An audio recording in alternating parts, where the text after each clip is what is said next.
ايه الفرق ما بين لوليتا بجنيه ولوليتا ب20 جنيه؟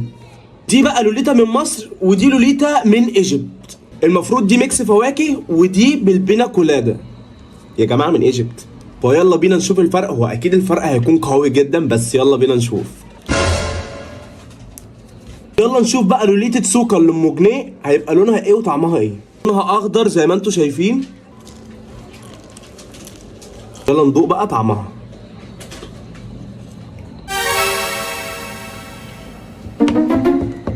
انا عارف ان الموضوع اذواق بس هي ما عجبتنيش خالص، مع اني بشوف اطفال كتير قوي في الشارع بتاكلها وبيبقوا معجبين بيها قوي وحابينها، فاديها 0/10.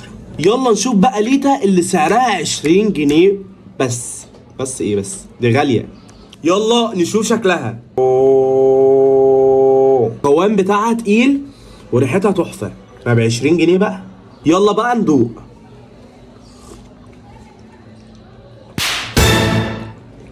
الصراحه هي طعمها مش وحش بس مش حلو. الصراحة أديها 3/10. هي واقفة في النص كده ما بين إن هي طعمها حلو وطعمها مش قوي، يعني مش قوي مش حلو قوي. أكيد مين اللي هيكسب في الاتنين دول؟ أكيد هي دي اللي هتكسب، بس ما كنتش متوقع منها الطعم ده.